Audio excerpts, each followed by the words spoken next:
L'aube se lève sur Los Angeles en ce 26 janvier 2020. Avant que les surfeurs mouillent leurs planches et que Disneyland ouvre les portes de son royaume enchanté, le soleil illumine l'écume des vagues californiennes et annonce avec douceur un dimanche des plus ordinaires. Les habitants de la Cité des Anges prennent cours à leur vie et les plages de Venise ou Santa Monica s'animent dans l'atmosphère si détendue qui y règne en permanence. Oui, cette matinée de dimanche résonne au rythme de la tranquillité et de la décontraction. Pourtant, un bourdonnement commence à se propager parmi les esprits. Avec la rapidité d'un orage obombrant le ciel, la confusion se fait ressentir et il est désormais clair que ce qui avait débuté comme un dimanche anodin restera gravé dans les mémoires à tout jamais.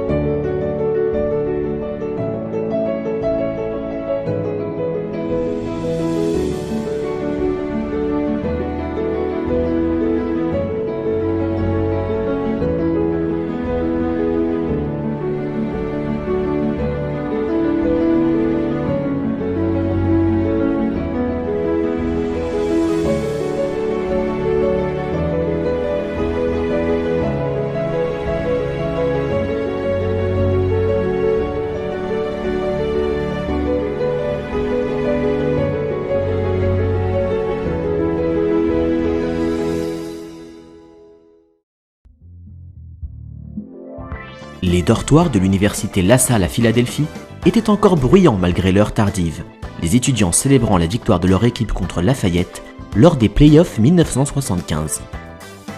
À une époque où les matchs n'étaient pas télévisés, les supporters ayant eu la chance d'assister à la rencontre ne tarissaient pas d'éloges pour celui qui fut l'élément clé de cette victoire, un certain Joe Bryant. Né et élevé dans la ville de l'amour fraternel, celui qui était connu sous l'alias de Jelly Bean était un joueur étonnamment technique, malgré sa taille de 2,6 m. Rompu à l'école du basketball de rue, Joe Bryant était reconnu pour son sens du spectacle et sa bonhomie, qui le rendit très populaire dans sa ville natale. Il se fit remarquer sur les bancs du lycée pour sa polyvalence, lui qui pouvait occuper toutes les positions sur le terrain et n'hésitait pas à tirer de loin, malgré sa grande taille. Il établit ainsi un nouveau record dans l'histoire de son lycée, en inscrivant 57 points en une seule rencontre. Attaché à sa ville, Joe Bryant rejoignit finalement la modeste équipe des Explorers de l'université LaSalle. Il compila 18 points et 10 rebonds de moyenne par match lors de sa première saison, puis 20 points et 11 rebonds l'année suivante. Malgré le modique programme de basketball de l'université, les Explorers réussirent à se glisser jusqu'au quart de finale des playoffs 1975, en s'inclinant finalement face à Syracuse. Tout semblait donc sourire à Joe Bryant, sur et en dehors des parquets, lui qui s'amouracha d'une étudiante du nom de Pamela Cox. Reconnue pour son intelligence et sa beauté, cette dernière était issue d'une famille afro-américaine relativement aisée, ce qui explique les réductances de son père, qui n'approuva pas son union avec un sportif. Les deux tourtereaux décidèrent toutefois de se marier en 1975 et ne tardèrent pas à fonder une famille, Pamela tombant enceinte quelques mois plus tard. Élevé dans une famille pauvre et entouré de la violence des gangs, Jelly Bean Bryant devait désormais subvenir aux besoins de sa famille et fit le choix de céder aux sirènes de la NBA en inscrivant son nom à la draft 1975, où il fut sélectionné en 14e position par les Golden State Warriors. Championne en titre, l'équipe de San Francisco semblait être l'environnement idéal à Joe Bryant pour démarrer son aventure dans la Grande Ligue. Toutefois, les négociations entre son agent et la franchise coincèrent rapidement, Bryant exigeant un contrat conséquent que les Warriors n'étaient pas prêts à lui offrir. À cette époque, les franchises avaient jusqu'au début du mois de septembre pour trouver un accord avec les recrues draftées. Si ce n'était pas le cas, ils perdaient alors les droits du joueur, qui pouvait donc s'engager où bon lui semblait. Les Philadelphia Sixers guettèrent ce cas avec attention et proposèrent finalement à Joe Bryant un contrat de 3 ans à près d'$1 million.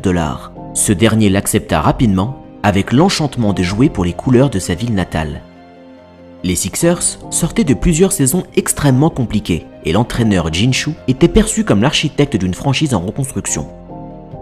Peu adapté au rouage de la Grande Ligue, Joe Bryant dut finalement se contenter d'un temps de jeu très mince lors de sa première saison en NBA, malgré la pression des fans qui voulaient voir l'enfant de la région en action. Si l'aventure de Joe Bryant en NBA ne démarra pas sous les meilleurs auspices, Il trouva toutefois réconfort en son couple, les jeunes mariés accueillant la naissance de 2 filles en 1976 et 1977, puis d'un garçon l'année suivante, qu'ils décidèrent de prénommer Kobe.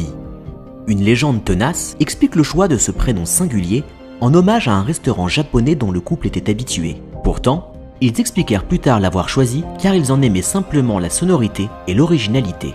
En cette fin des années 70, période d'expression artistique forte, il était en vogue pour les jeunes couples, en particulier afro-américains, de nommer leur nouveau-né de façon non conventionnelle. Ils ajoutèrent également le second prénom Bean, en hommage au pseudonyme de Joe.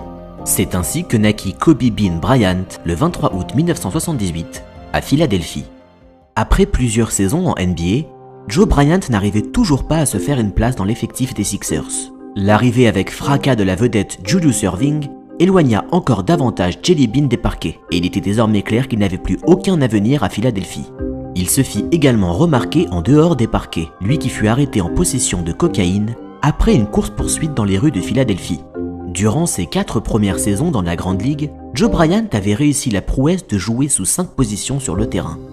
Pat Williams, alors general manager des Sixers, s'exprima plus tard en disant « Joe Bryant était capable de jouer n'importe quel rôle, mais n'excellait dans aucun d'entre eux. Il n'était pas assez rapide pour être meneur, pas assez athlétique pour être ailier et pas assez puissant pour être pivot. » La pression de jouer pour sa ville natale fut également l'une des clés de l'échec de Joe Bryant sous le maillot des Sixers. C'est finalement son ancien entraîneur Gene Shue, qui officiait désormais pour les San Diego Clippers, qui décida de rapatrier Jelly Bean en Californie.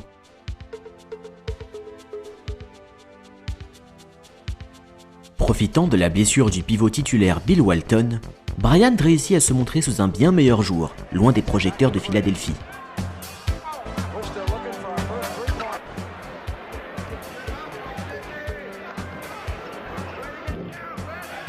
Il dira plus tard « Les gens attendaient de moi que je sois une superstar, mais j'ai vite compris que ce n'était pas dans mes cordes. » À cette époque, les Clippers étaient une équipe de seconde zone, tandis que le voisin des Lakers jouissait d'une très grande popularité, qui atteignit des sommets avec l'arrivée de Magic Johnson. Âgé de seulement 3 ans, le jeune Kobe vouait déjà une véritable passion pour le basketball, avec Johnson comme première idole. Désormais titulaire en Californie, Joe Bryant réussit la meilleure saison de sa carrière à 26 ans, en compilant 12 points et 5 rebonds de moyenne par match.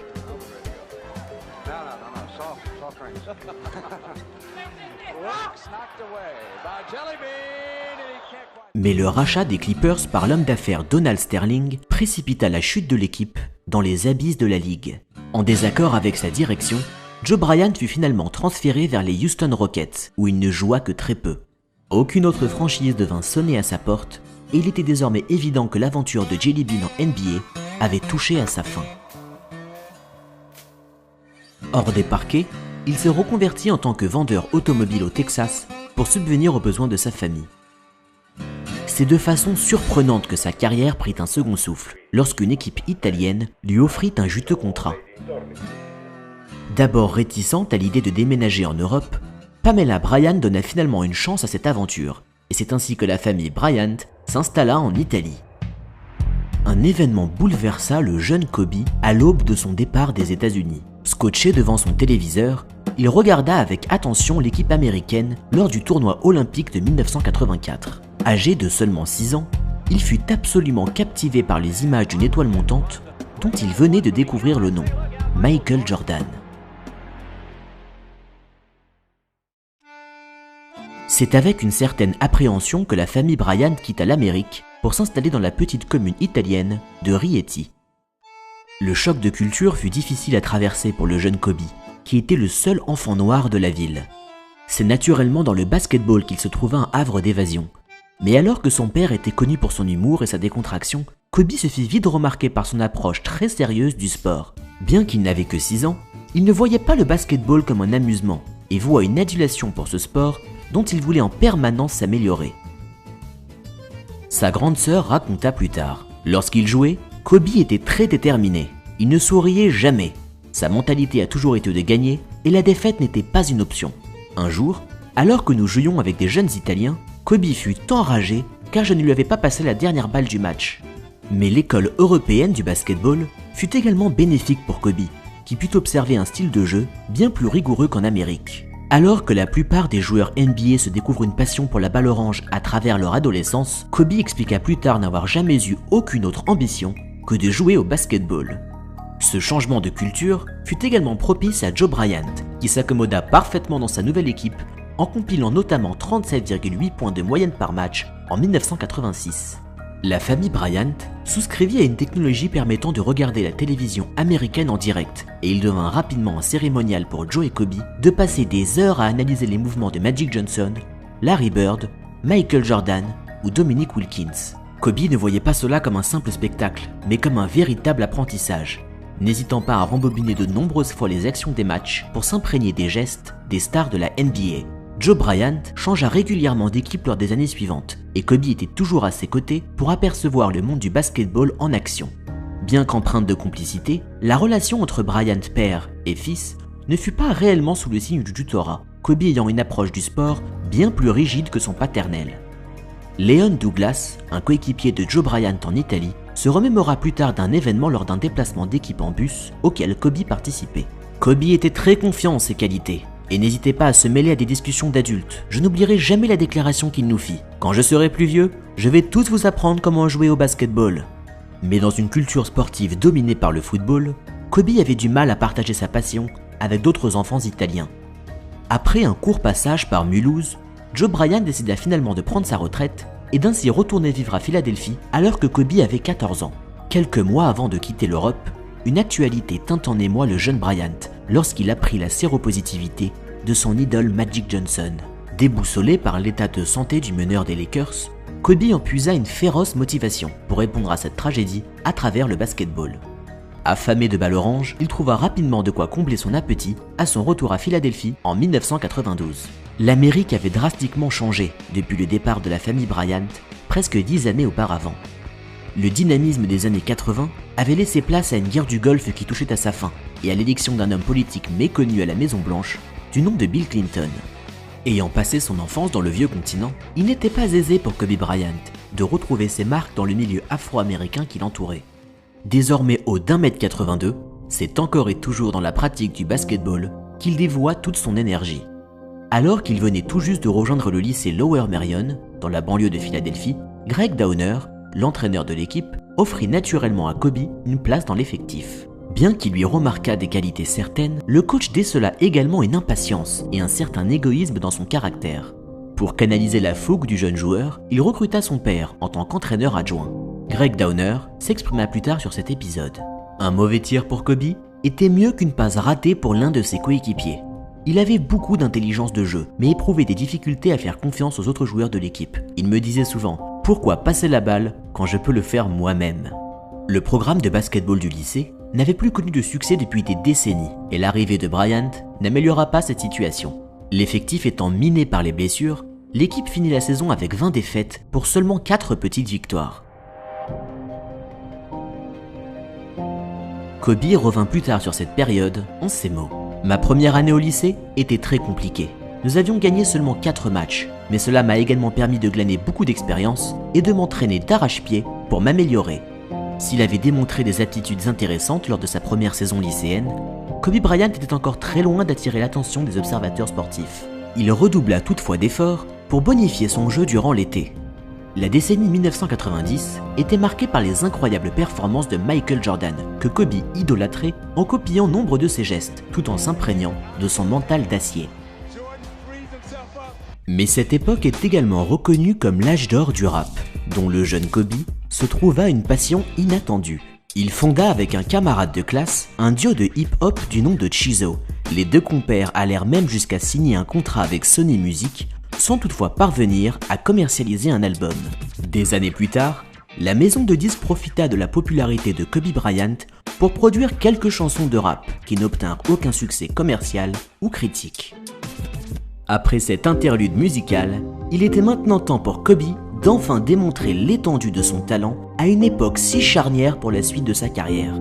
Depuis qu'il avait eu la chance de jouer à ses côtés, Joe Bryant éprouvait une admiration pour Julius Erving. Celui que l'on surnomme Dr. J avait rejoint les Sixers avec un mental d'acier et une soif pour la victoire, deux qualités qui firent cruellement défaut à Jelly Bean durant sa carrière. Cette expérience lui fit comprendre à quel point il est essentiel de s'imposer sur le devant de la scène pour obtenir du succès. Une théorie qu'il transmet à son jeune fils, dont l'ego était déjà bien trempé. I just had an opportunity to go in the other locker room. I asked the starting five what they thought of you. Two of them said, well, we think we can contain them. Two others said, we think we're going to win the game. And I'd like to know what you think.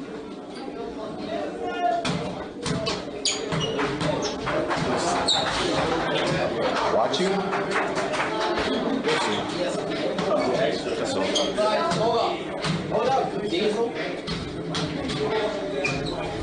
Malgré les déboires de sa première saison lycéenne, Kobe entama la nouvelle année avec rien de plus qu'un titre de champion en ligne de mire. Bien qu'il n'atteignît pas cet objectif, ce deuxième exercice fut de bien meilleure facture pour son équipe, qui remporta 16 matchs pour seulement 6 défaites. Cette année-là, Kobe compila une très bonne moyenne de 22 points et 10 rebonds par match.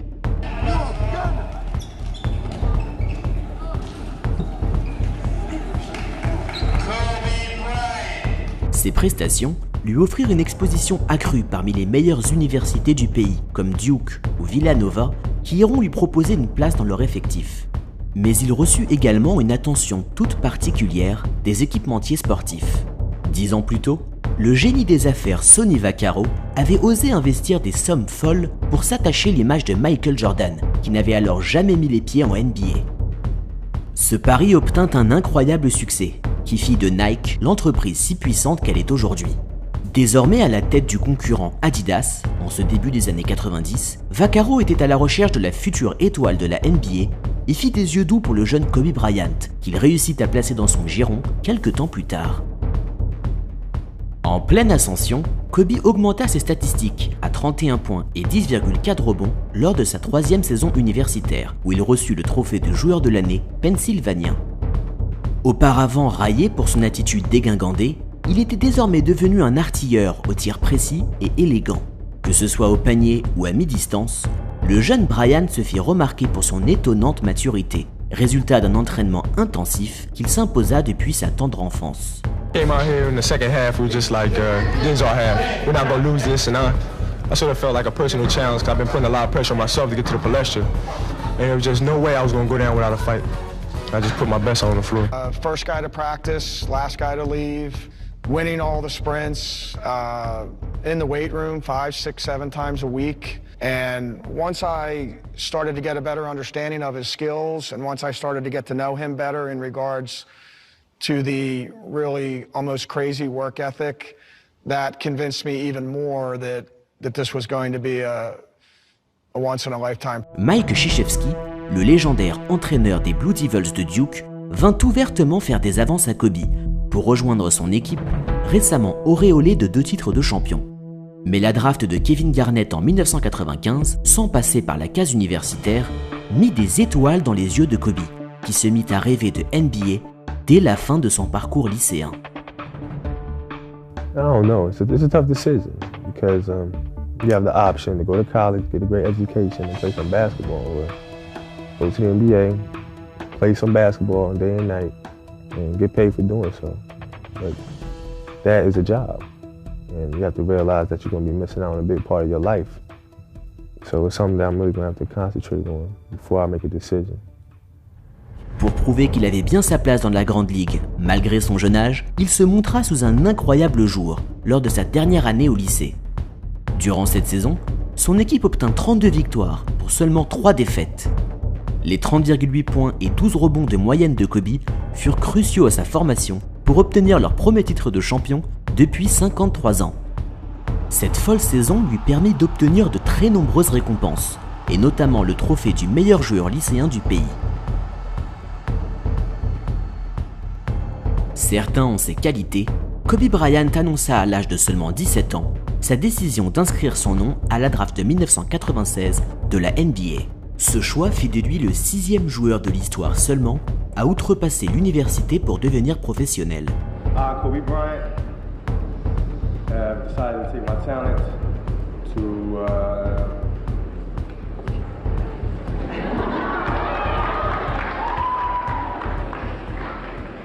I have decided to skip college and take my talent to the NBA.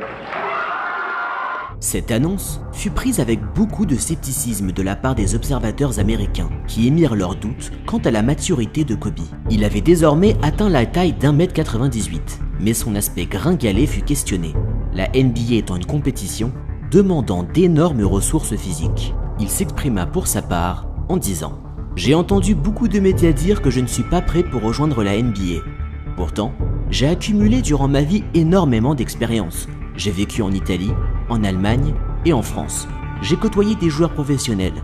Je m'entraîne de façon intensive depuis mon enfance. La façon dont j'ai été élevé m'a offert une maturité que les gens de mon âge ne possèdent pas. » Empreint d'une incroyable confiance en lui, Kobe Bryant ne voulait pas patienter davantage avant de mettre son rêve en action, devenir le meilleur joueur du monde et d'ainsi dépasser son idole Michael Jordan. Pourtant, sa décision de rejoindre la NBA de façon aussi précoce fut très risquée, car les règles empêchent un joueur non drafté de retourner sur les bancs de l'université. Engagé avec Adidas, la famille Bryant mandata Sonny Vaccaro de sélectionner un agent de confiance pour mener à bien la carrière professionnelle de Kobe. Son choix se porta vers Art Telem, un ami proche du général manager des Los Angeles Lakers, la légende Jerry West. La draft 1996 était chargée en talent et la majorité des équipes furent réluctantes à l'idée de sélectionner un joueur lycéen. Les Philadelphia Sixers, qui possédaient le premier pick, regardèrent de près le jeune Bryant, mais préférèrent jeter leur dévolu sur Allen Iverson, la sensation du pays issue de l'université de Georgetown.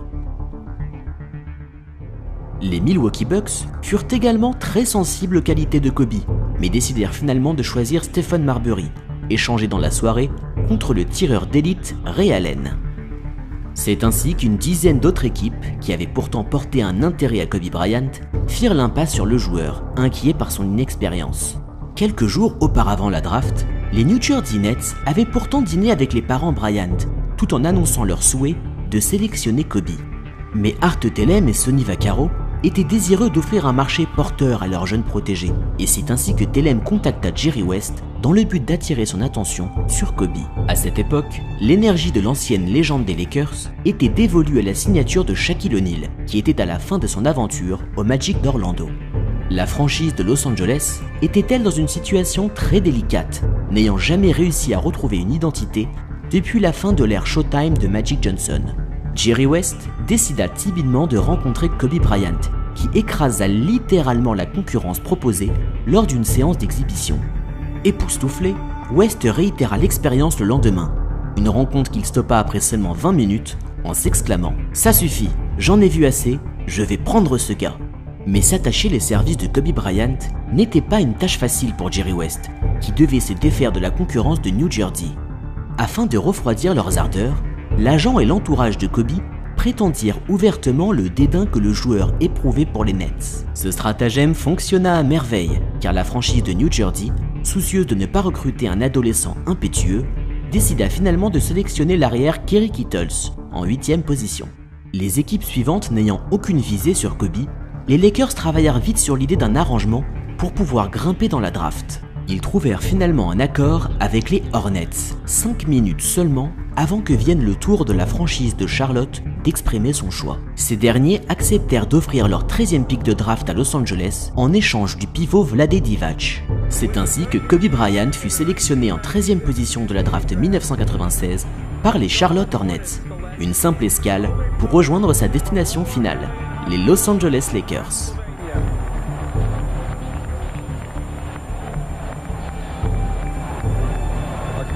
Party for the high school kid. Kobe Bryant, meeting with the approval of that Charlotte fan in attendance here. Jerry West told me today that greatness lies ahead for this young man. Thought he was going to be absolutely fantastic. Interrogé à l'issue de la draft, Dave Cowens, l'entraîneur des Hornets, s'exprima ainsi. « Nous ne voulons pas d'adolescents tout juste sortis du lycée. Nous n'avons jamais désiré Kobe Bryant qui ne correspond pas à notre identité. »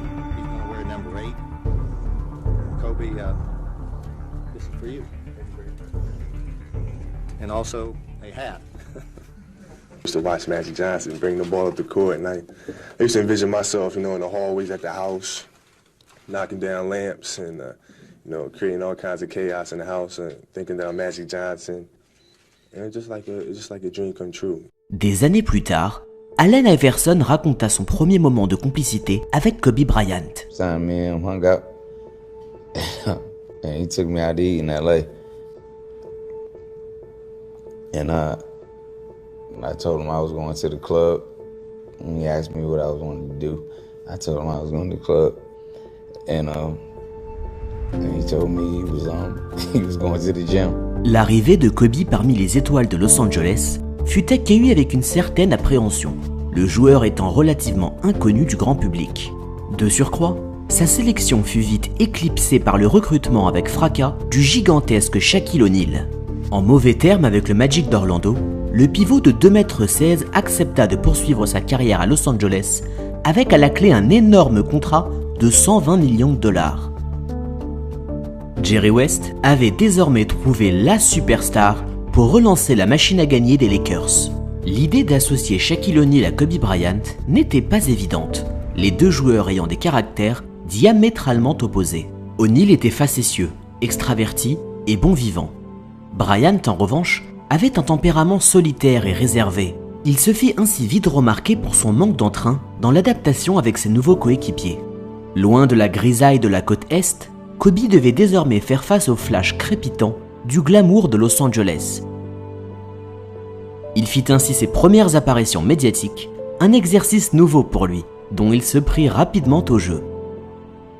Avide de basketball, Kobe alla combler son appétit en défiant des inconnus au fameux playground de Venice Beach. Se blessant au poignet lors d'une tentative de dunk, il dut se résoudre à manquer les premiers matchs de pré-saison et d'ainsi retarder sa grande apparition dans la Grande Ligue.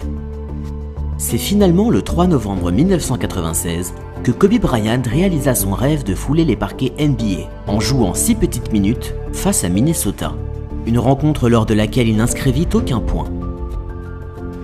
À cette époque, les intérieurs Eddie Jones et Nick Van Exel étaient bien installés dans le 5 de départ et le coach Del Harris n'offrit qu'un temps de jeu très limité à Kobe Bryant.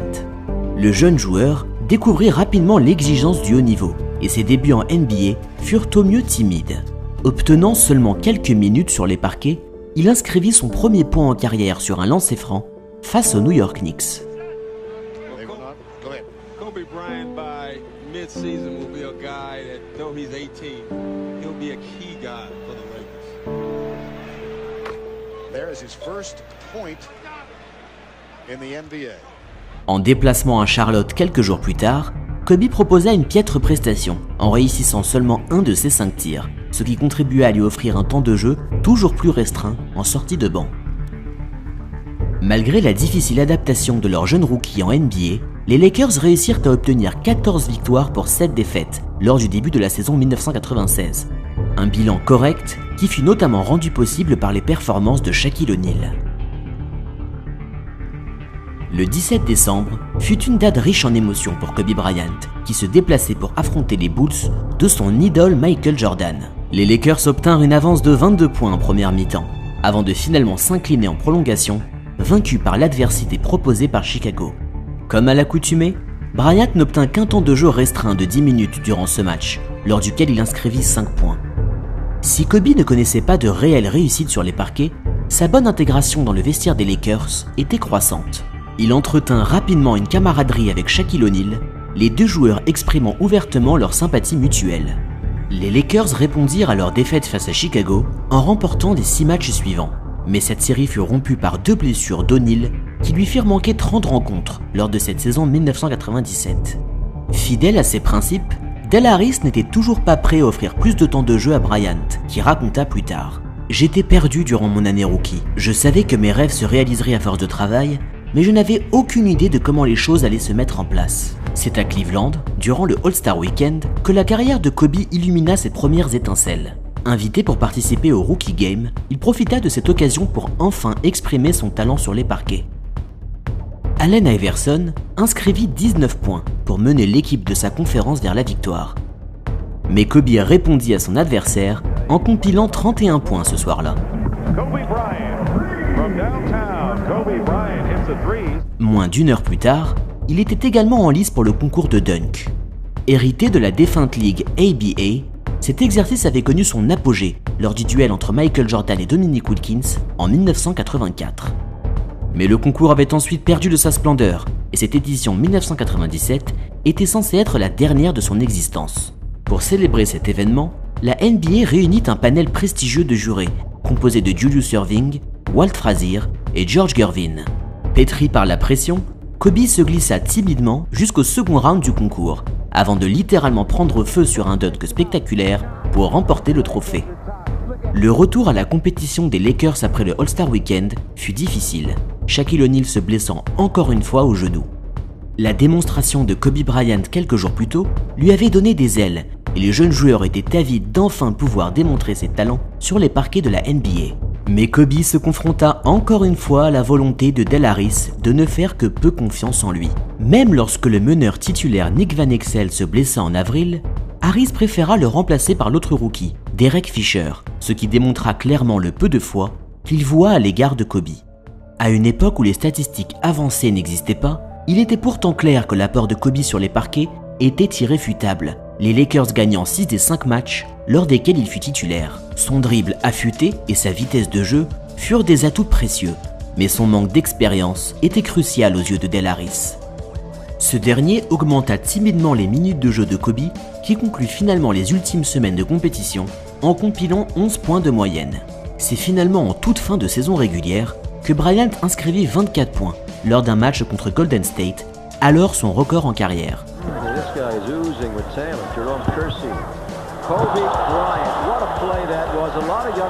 Les Lakers conclurent la saison 1997 avec 56 victoires pour 26 défaites, leur meilleur bilan depuis 7 ans. Leur adversaire au premier tour des playoffs portait le nom de Portland Trail Blazers. O'Neal inscrivit 46 points pour remporter le premier match, qui sera suivi par une seconde victoire des Lakers. Kobe ne joua que 6 minuscules minutes lors de ces deux rencontres. En manque de fraîcheur lors du match 3, Del Harris décida de faire confiance à son jeune intérieur, qui le lui rendit en inscrivant 22 points dans cette rencontre que Los Angeles perdit toutefois.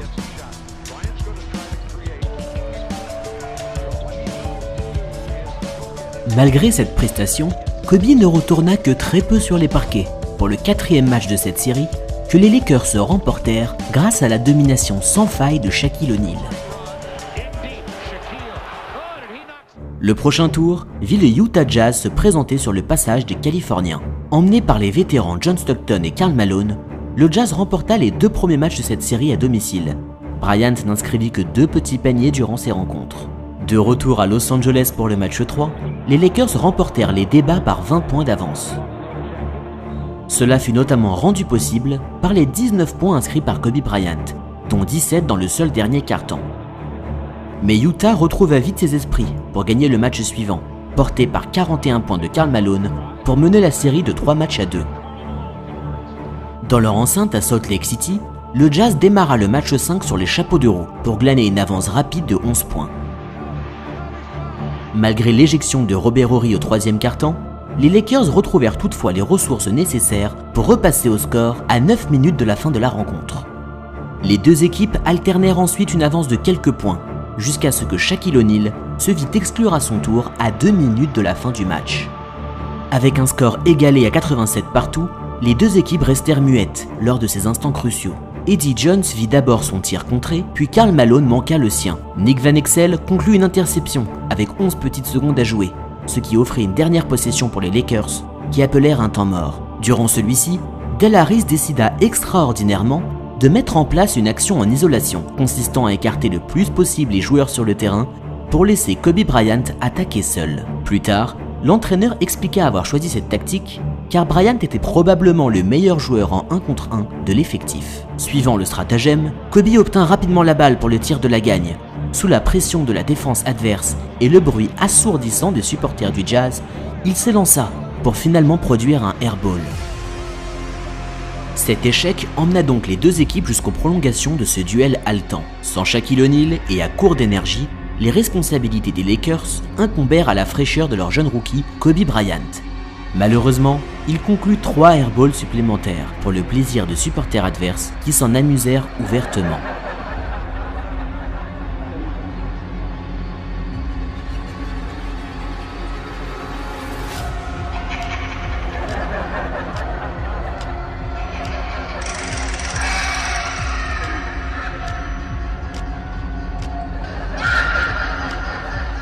D'habitude si confiant, Kobe parut en perte totale de moyens et sa honte fut visible à l'issue du match que le Utah Jazz remporta finalement, ce qui conclut de manière dramatique la première saison de Kobe Bryant en NBA.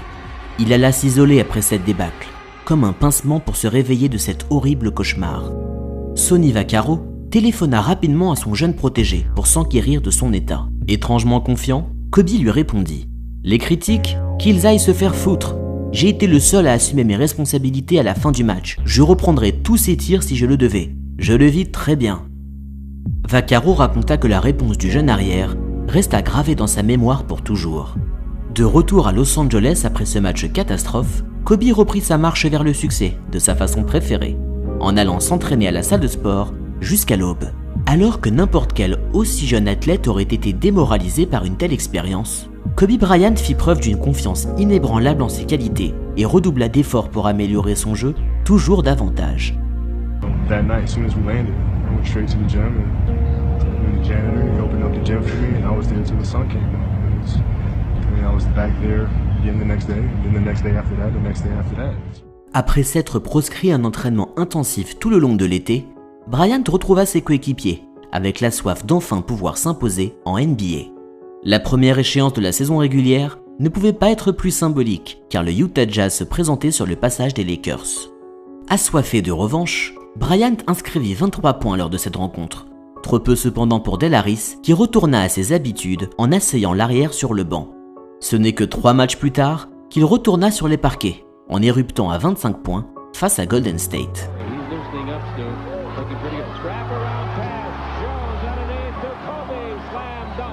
Élevant son niveau comme jamais auparavant, Bryant fut précieux dans le début des saisons parfait des Lakers, qui remportèrent leurs 9 premières rencontres. La popularité de Kobe monta en flèche, et les fans furent de plus en plus impatients de le voir davantage sur les parquets. Une requête à laquelle Del Harris n'était pas insensible, n'hésitant pas à offrir un temps de jeu croissant aux joueurs. Alors que Los Angeles dominait toute la ligue, Shaquille O'Neal se blessa à l'abdomen et se vit écarté des terrains pendant plusieurs semaines.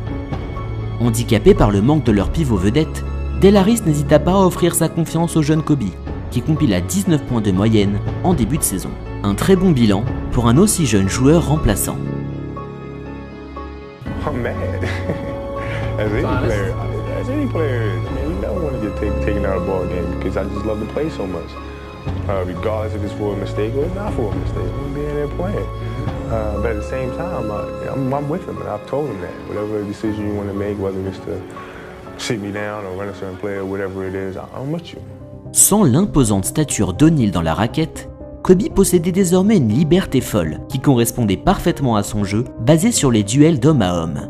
Parfaitement à l'aise dans cette nouvelle tactique, il inscrivit 27 points le 12 décembre 1997 face à Houston, puis 30 points 2 jours plus tard contre Dallas. La célébrité de Kobe étant grandissante, la rencontre à venir contre les Chicago Bulls de Michael Jordan fut l'une des plus suivies de la saison.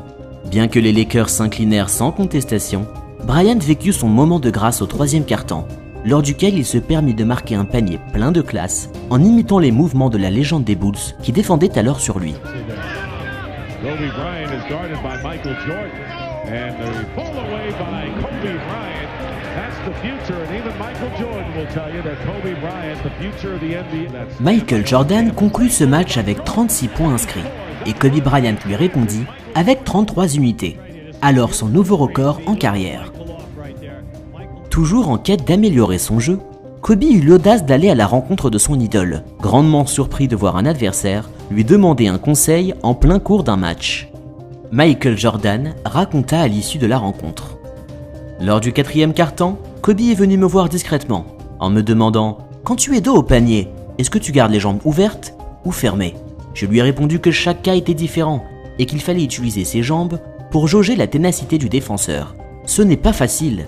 Ce sont des choses que Magic Johnson ou Larry Bird m'ont enseigné.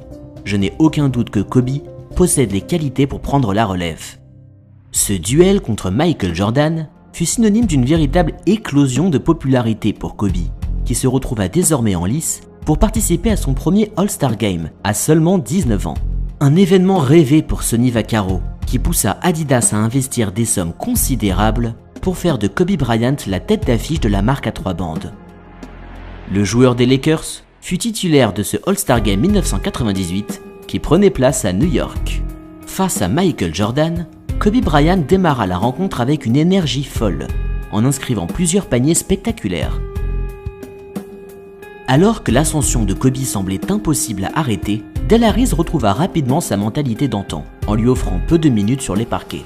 Bien qu'efficace, Harris était furieux face à l'attitude égoïste de son arrière, qui n'était pas enclin à faire preuve d'altruisme avec ses coéquipiers. En crise de confiance, son pourcentage de réussite au tir chuta drastiquement et Kobe réalisa encore une fois la difficulté que présentait son ascension vers les sommets de la NBA. Malgré les déboires de l'arrière et l'ambiance maussade qui régna dans le vestiaire des Lakers, l'équipe réussit à accrocher un bilan de 61 victoires pour 21 défaites, le 3e meilleur pourcentage de la ligue. Bien que toujours peu apprécié aux yeux de son entraîneur, Kobe Bryant fut un élément majeur du succès des Californiens, lui qui compila 15,4 points de moyenne, soit plus du double que la saison passée. Mais malgré ses performances très encourageantes, il ne passa que peu de temps sur les parquets, lors des playoffs 1998, qui vit les Lakers se faire éliminer par le Utah Jazz en finale de conférence. Malgré les déboires de son équipe pour parvenir à retrouver son prestige d'antan, Kobe s'épanouit toujours davantage dans l'atmosphère sud-californienne et devint une personnalité médiatique reconnue du grand public. S'entraînant intensément durant l'été, il dut se résoudre à patienter pour traduire ses efforts en NBA, la ligue étant en situation de lockout. En attente de trouver un arrangement avec le syndicat des joueurs, la NBA avait cessé momentanément ses activités et la saison régulière commença finalement avec 5 mois de retard. Toujours très confiant en les qualités de son jeune protégé, Jerry West lui offrit une prolongation de contrat à 71 millions de dollars, ce qui inscrivit Kobe dans le projet à long terme mené à Los Angeles. Bien que raccourci de 32 matchs, la 3e saison de Kobe Bryant en NBA était très attendue de la part des fans, eux qui étaient impatients d'enfin assister à l'éclosion de leur jeune joueur de 21 ans. Avec un intense calendrier, composé de parfois 3 matchs de suite sans préparation d'avant-saison, cette année s'annonça finalement comme l'une des pires de l'histoire moderne de la NBA. Michael Jordan fraîchement retraité, la Grand Ligue était à un carrefour de son histoire et les équipes proposèrent un piètre spectacle aux supporters. Handicapé par les blessures de Rick Fox et Robert Horry, Del Harris n'eut pas d'autre solution que de positionner Kobe Bryant en tant qu'ailier, un poste qui ne correspondait pas à ses qualités offensives. Mais cette expérience lui permit également de développer sa palette défensive, en captant notamment 10 rebonds contre Houston en début de saison. Bien que corrects sur les parquets, les Lakers n'étaient toujours pas en mesure de construire un groupe fort et soudé. De nombreux transferts furent réalisés à la mi-saison, mais aucun d'entre eux n'eut un véritable impact sur l'équipe. Surtout, une divergence profonde commença à se développer entre Kobe Bryant et Shaquille O'Neal. Le premier critiquait le pivot pour sa paresse et son manque de rigueur, tandis qu'O'Neal lui répondait en raillant son caractère égoïste et antisocial. L'histoire de la NBA est façonnée de conflits entre coéquipiers. George Mikan contre Jim Pollard à Minneapolis, Larry Bird contre Kevin McHale à Boston, ou encore Abdul-Jabbar contre Magic Johnson aux Lakers. Autant de dissensions qui se sont toutefois vues atténuées par une certaine soumission d'un lieutenant à l'égard de la tête d'affiche de l'équipe. Mais Kobe Bryant et Shaquille O'Neal avaient tous les deux des caractères dominants et aucun d'entre eux ne voulait se faire dicter la loi. L'absence d'unité dans cette cuvée des Lakers fut indissociable à l'échec de cette saison 1999, qui vit Los Angeles se faire laminer 4-0 en demi-finale de conférence face aux San Antonio Spurs. De surcroît, le génial coach texan Greg Popovich avait allègrement fait usage de fautes volontaires commises sur O'Neal pour profiter de sa maladresse au lancer franc. Un véritable talon d'Achille pour ces Lakers, qui rendit encore plus criant le besoin de solidarité entre Shaq et Kobe. Lucide, Jerry West comprit rapidement que seul un entraîneur aux qualités fortes de meneur d'hommes pouvait être capable de canaliser l'ego de ses joueurs. C'est donc tout naturellement que son choix se porta sur Phil Jackson. L'ancien entraîneur de la dynastie des Chicago Bulls était réputé pour son caractère de leader et le point d'honneur qu'il mettait à souder ses joueurs comme une fraternité et non pas une simple collection de talents. Le fait que Jackson était l'artisan de l'éclosion de Michael Jordan fut également prépondérant dans le choix de Jerry West de lui offrir la casquette d'entraîneur à l'aube de la saison 99-2000.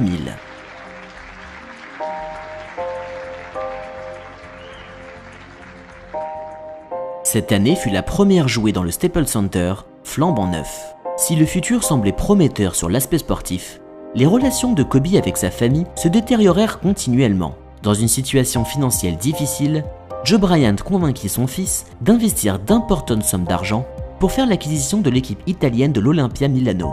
La gestion catastrophique de Joe Bryant à la tête de l'équipe obligea Kobe à revendre ses parts quelques mois plus tard. Un échec tonitruant qui tendit encore davantage les relations entre Bryant père et fils. Durant l'intersaison, Kobe s'attela également à la production de son premier album de rap. Rapidement éreinté par la critique, ce dernier ne fut finalement jamais mis en vente. C'est lors du tournage d'un clip que Kobe connut un véritable coup de foudre pour une danseuse du nom de Vanessa Lane, alors encore lycéenne. Passionnément amoureux, Bryant lui déclara sa flamme et les deux jeunes tourtereaux se mirent en couple peu de temps après. En plus de cette romance, Kobe devait également repenser toute son éducation du basketball pour se soumettre au fameux jeu en triangle de son nouvel entraîneur Phil Jackson.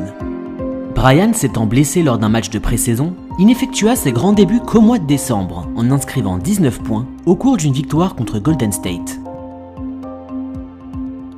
Dès lors, il semblait que la magie de Phil Jackson avait opéré et la complicité entre Kobe et O'Neal s'en montra raffermie.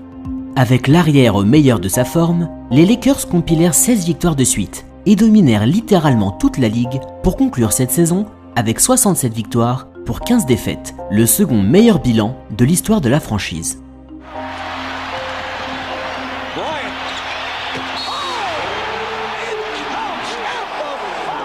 Quelques jours après avoir demandé Vanessa Lane en mariage, Kobe entama sa campagne de play-off en inscrivant 23 points face à Sacramento. Los Angeles remporta finalement ce premier tour non sans difficulté sur le score de 3-2.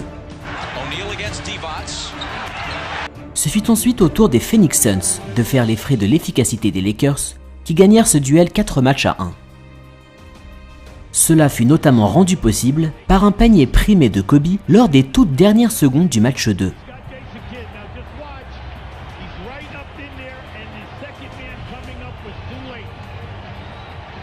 C'est finalement face aux Portland Trail Blazers que les Lakers devaient remporter leur ticket pour les finales NBA. Ils remportèrent sans contestation le premier duel à domicile, avant d'être littéralement anéantis par l'agressivité de Portland, qui gagna le match 2 avec 29 points d'avance. Bien qu'offensivement limité par la hargne de la défense adverse, Bryant fut l'élément clé de la victoire des Lakers lors du match 3, lui qui fut passeur décisif sur le panier de la gagne avant de contrer le dernier tir de Portland.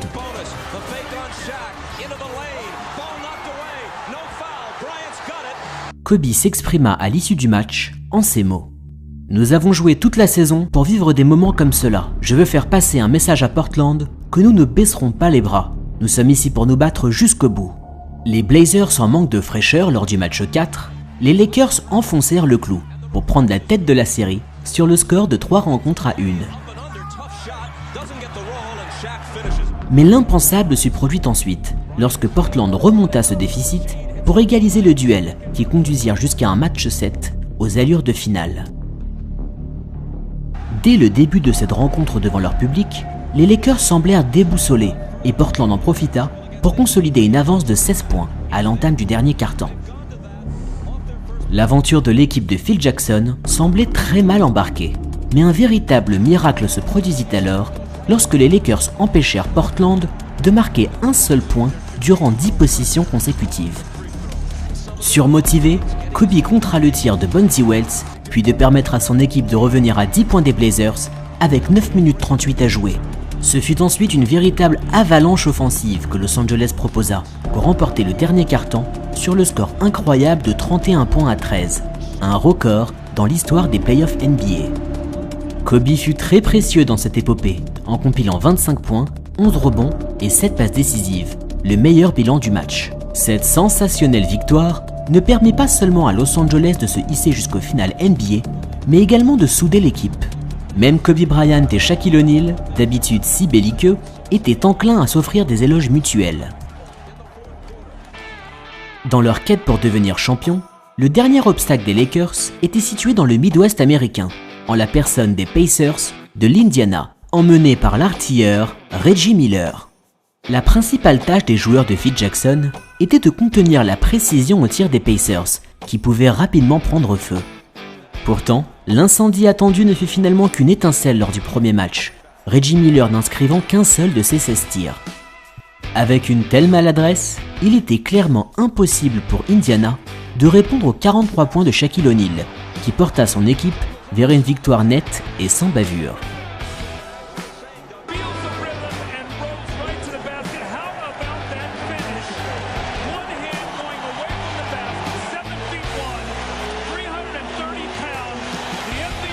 Pour contenir la puissance du pivot californien, les Pacers entreprirent une défense en double prise sur sa personne. Le résultat, 40 points et 24 rebonds du Shaq, qui offrit encore une fois la victoire aux siens pour prendre le large dans cette série.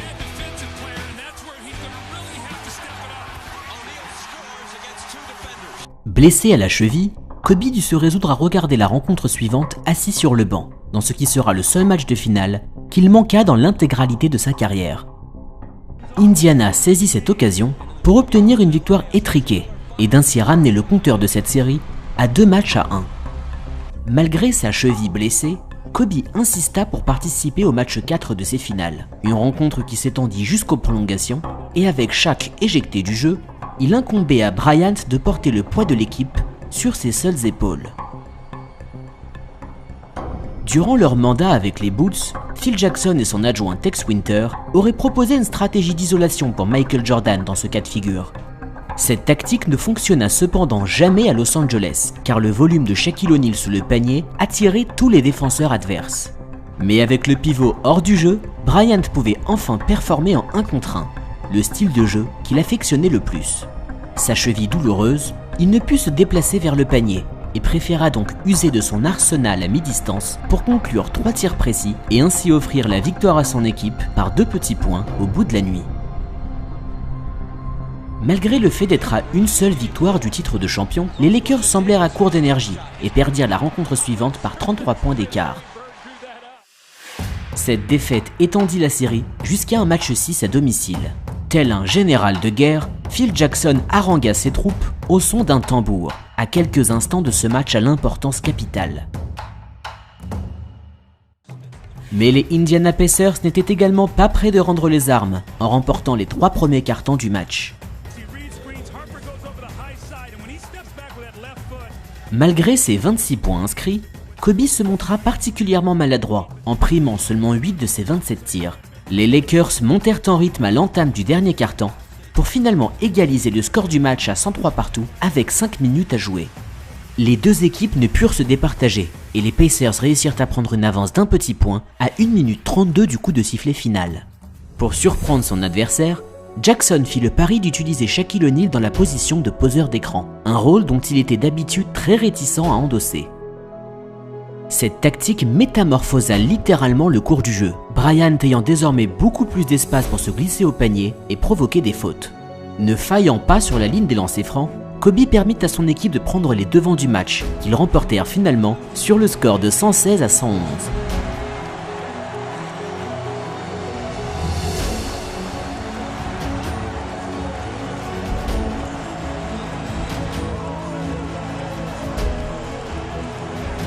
Kobe Bryant prouva que son impatience n'était pas qu'une simple chimère, mais le fruit d'efforts draconiens pour parvenir à remporter son premier titre de champion à l'âge de seulement 22 ans.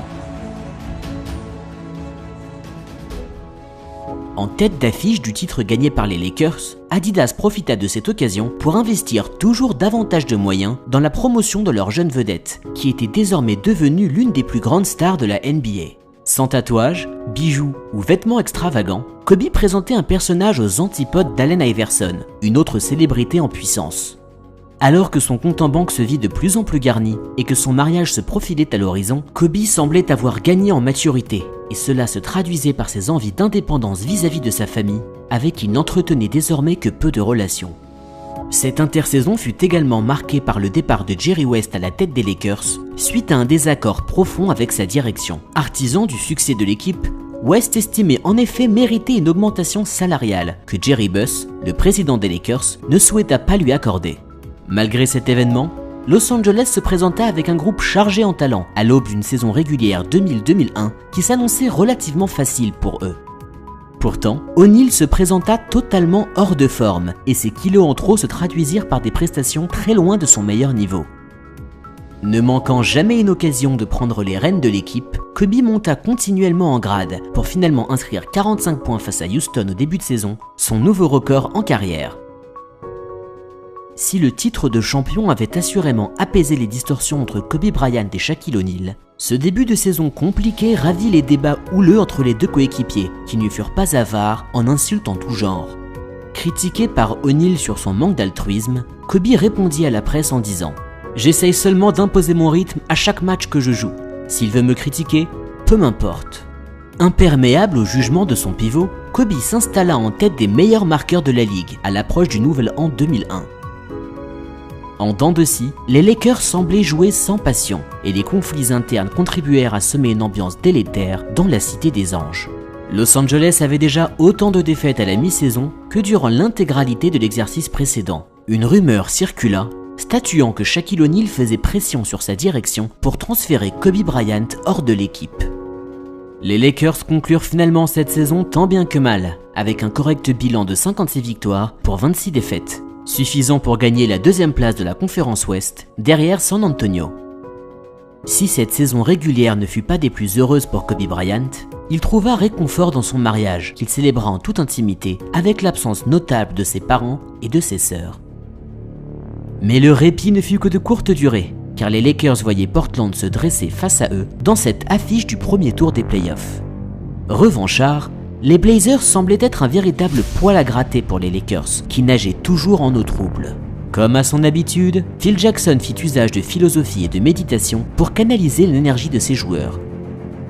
Il s'exprima à la presse en disant « Nous savons ce que nous sommes, une équipe conçue pour jouer autour de Shaq et Kobe. Mon but est de réunir leurs qualités pour ne former qu'une seule force. » Les mots de celui que l'on surnomme le maître zen firent mouche, et les Lakers expédièrent ce duel en 3 petits matchs qu'ils remportèrent sans contestation face à Portland. Ce fut ensuite au tour de Sacramento de se faire balayer 4 matchs à 0, martyrisé par l'efficacité de Shaquille O'Neal qui compila 43 points de moyenne lors des 2 premières rencontres. Pour répondre à cette folle performance, Kobe inscrivit 36 puis 48 points pour se débarrasser des Kings.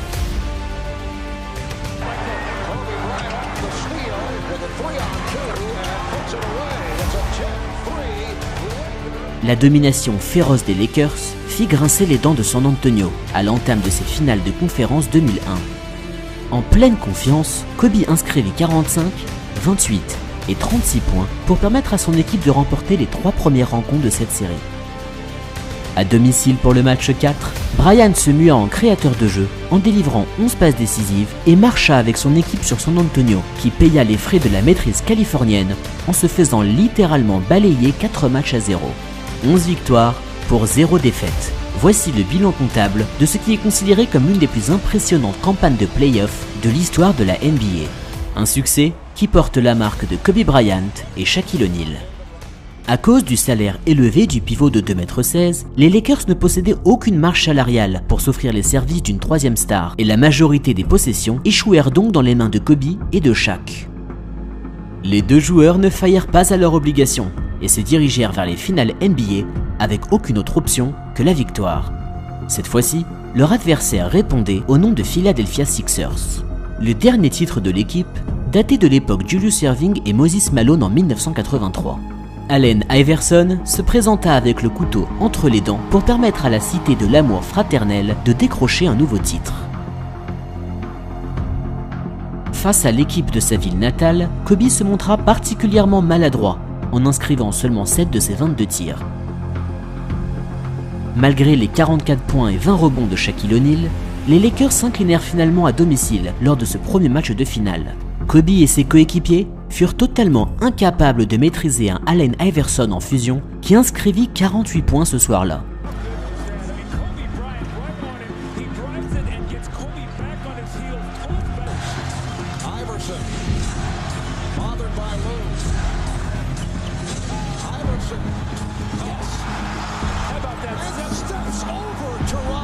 Kobe débuta le match 2 avec davantage d'application, en participant à 8 des 14 premiers points des Lakers. Il conclut finalement le premier quart-temps avec un total de 12 points, qu'il porta à 16 unités à la mi-temps, pour finalement s'élever à 31 à la fin du match. Peu spectaculaire, les Lakers allèrent toutefois chercher une victoire cruciale dans ce match pour égaliser la série qui se poursuivit désormais sur la côte Est.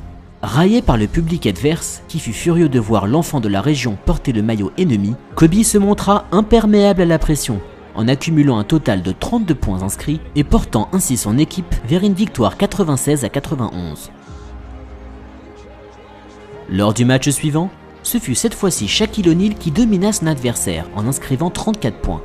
Kobe finit lui la rencontre à seulement une passe décisive d'un triple-double et les Lakers remportèrent ce match par 14 points d'avance. Après une saison riche en émotions, les Lakers voyaient la fin du tunnel à Philadelphie en ce 15 juin 2001, soir du match 5 des finales NBA. À une seule victoire du titre de champion, les Californiens maîtrisèrent leur sujet du début à la fin pour gagner cette rencontre sur le score de 108-96.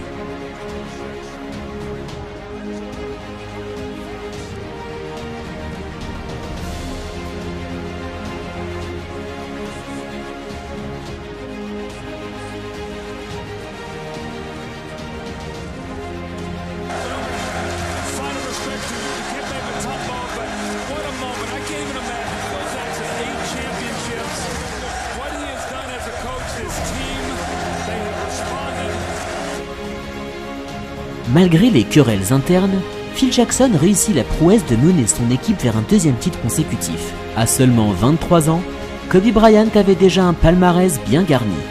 Interrogé sur son coéquipier durant les célébrations, Shaquille O'Neal se montra étonnamment congratulant en s'exclamant que Kobe était le meilleur joueur du monde à ses yeux, ni plus ni moins.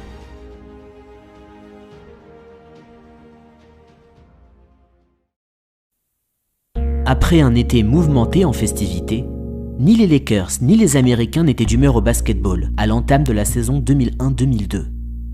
Dans un monde secoué par les attaques terroristes du 11 septembre, la nouvelle bannière tendue au plafond du Staples Center semblait avoir perdu de son importance.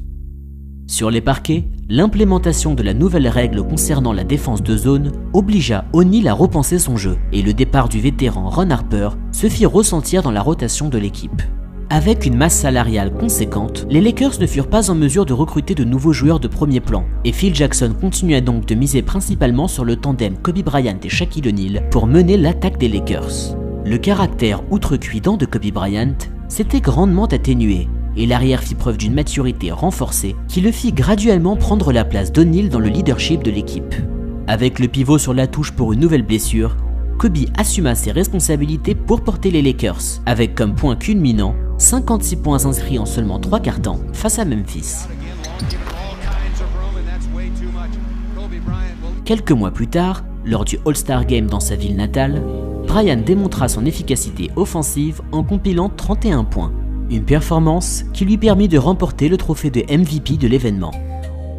Bien que les Lakers perdirent 24 matchs lors de la saison régulière, l'effectif semblait n'avoir rien perdu de son alchimie et faisait toujours figure de favori à la victoire finale. Au premier tour des playoffs, c'est encore une fois les malheureux Portland Trail Blazers qui se firent corriger par Kobe et les Lakers, qui remportèrent cette série en 3 petites rencontres. Pour la seconde année consécutive, les demi-finales de conférence Ouest voyaient encore les Lakers affronter les Spurs. Los Angeles réussit à prendre le devant de la série sur le score de 2-1, mais San Antonio parvint à contrôler le match 4 avec 5 points d'avance à 10 minutes de la fin du temps réglementaire. Kobe leur répondit en inscrivant 10 points dans les 5 dernières minutes du match, avant de réussir le panier de la gagne en toute fin de rencontre. Cette action permit à son équipe d'obtenir un succès étriqué et de reprendre le devant de la série sur le score de 3-1.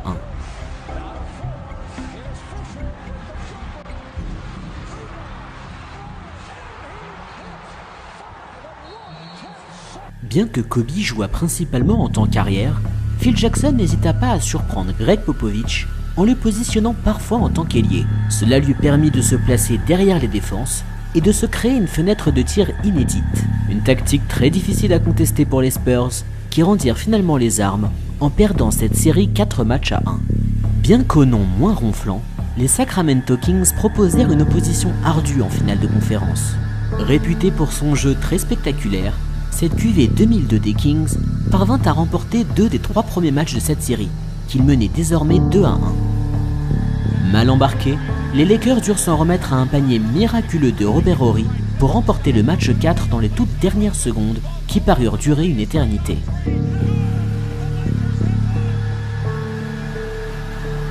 Malgré les 30 points de Kobe Bryant, les Kings réussirent à remporter le match suivant d'un minuscule point d'avance et n'étaient désormais qu'à une victoire de se hisser jusqu'en finale NBA. Malheureusement, le match suivant marqua l'histoire d'une bien triste manière pour les Kings, qui se virent clairement défavorisés par l'arbitrage. Si la NBA réfute l'idée d'une rencontre truquée jusqu'à aujourd'hui, le manque d'équité du corps arbitral durant ce match semble évident, et la victoire qu'obtinrent les Lakers perdit rapidement de son éclat sous l'ampleur du scandale. À bout de souffle, les Kings s'inclinèrent finalement dans cette série en perdant le match 7 en prolongation. Un fait qui permit aux Lakers de retrouver les finales NBA pour la 3e année consécutive. Les New Jersey Nets de Jason Kidd n'avaient pas les armes suffisantes pour lutter contre la force de frappe de Los Angeles en finale et ne purent rien faire contre la domination de Shaquille O'Neal. Le pivot inscrivit 36, puis 40 points pour remporter les 2 premiers duels de cette série. Ce fut ensuite au tour de Kobe de prendre le relais lors du match 3, en marquant 36 points et le panier de la gagne à quelques secondes de la fin du temps réglementaire.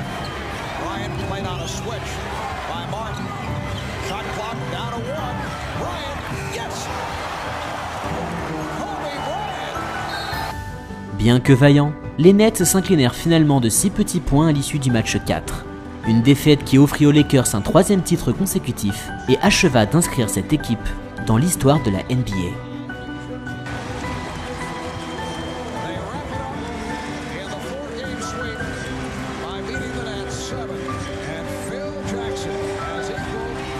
Malgré les turbulences, Phil Jackson fut toujours en mesure de prendre le meilleur de ses joueurs et d'ainsi d'obtenir sa 9e bague de champion, en égalant le record du mythique Red Auerbach.